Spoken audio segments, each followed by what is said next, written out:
Happy Sunday. I am in my cozies. I've had friends on in the background. I've had coffee, I've had lunch, and I have also just finished off my June book spread in my reading journal. I wanted to film this for you guys because I'd had a couple of requests on my Bookstagram from some of my lovely book friends over there to film this and document it because it's just a bit fun. And also it's nice to see what other people are doing in their reading journals. I know when I first started at the beginning of this year, I was definitely YouTubing different spreads, layouts, ideas. Admittedly, mine are very simple. It's been really fun and really enjoyable for me to do at the beginning and at the end of each month, and it's just a really nice way to reflect on what I've been reading, my reading habits. And if you watch until the end of the video, you will see a May spread, which kind of has everything filled out. So you'll get an idea as to why I'm setting up June the way that I am. So I hope you really enjoy it. And if you do, make sure you comment below or give this video a thumbs up because that lets me know that you like this kind of stuff. Maybe I'll do a 6-monthly flip through of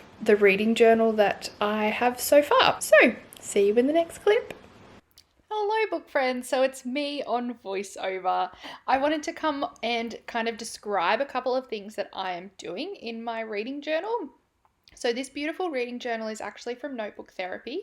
I purchased it a couple of months ago and converted all of my previous book journaling to it. It was from America, so it took a couple of weeks to get here to me in Australia. But as you can see here, I have a double page spread. I have my title of the month. I have a calendar. I have a kind of tracking of reading. I've also got a little plant in the corner because that's something that I like to do on my monthly spreads. And I'm going to have him kind of moving across the page. He might come up a little bit. And then on the other side, I'll also have the title mentionables because that's where I will outline all of the books that I have read during the month of June. So as you can see, I have used a charcoal pencil to just actually draw lightly on the dot gridded pages because I like to know where I'm going. I'm not the best at freehanding. I then highlight over the title and then with a felt tip pen, the same color or a color that I think will complement it, I actually trace that title again. I use the felt tip pen for the calendar to mark that out. And then also I write like a little message to myself with a bit of a squiggly line. So like, can I read every day reading goal, let's see how much I can read. The last few months that I have done this, I've found that I actually do nearly read every day. It's a bit like an incentive for me to keep reading. And then it means that I pick up the journal every day as well. I was just saying this to a friend who was over this afternoon. Like, I feel as if I'm getting my full use out of my journal because I am picking it up every day.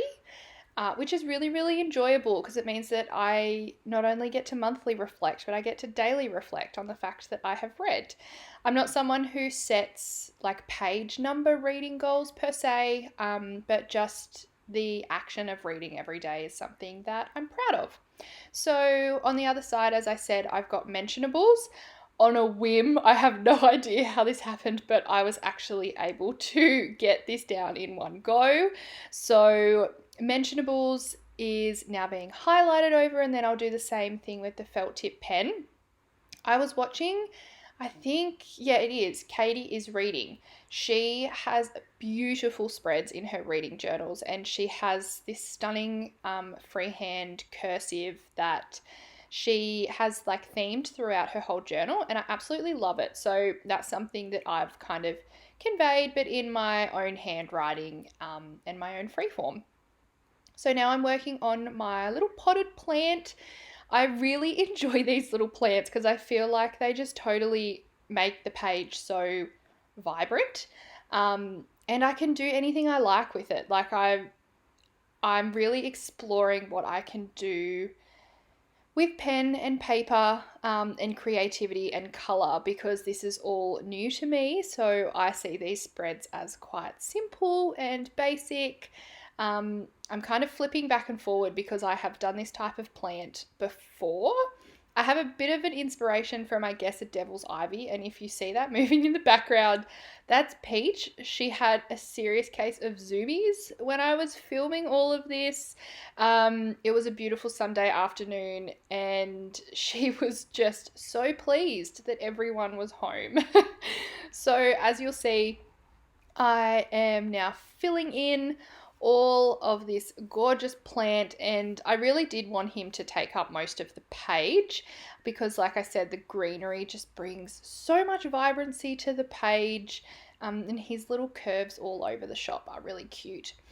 On my other spreads that I've been doing, my monthly spreads, I've been leaving a space to write 3 memorable moments that I have had during the month. So probably next to him where his little ferny leaf bits are going underneath the calendar, I can kind of visualize putting that there. I just do them in dot points. I just think it's really nice to look back on the positives that I've had that month.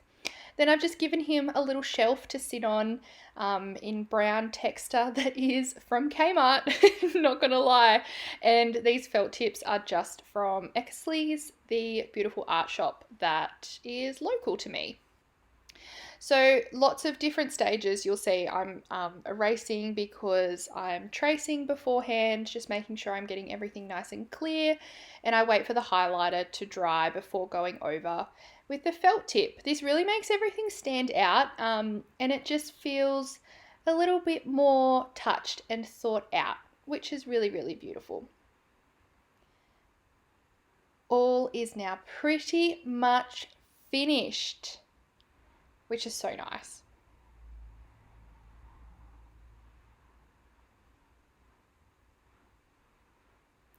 And I'm picking up my highlighter because it's actually the 2nd of June today.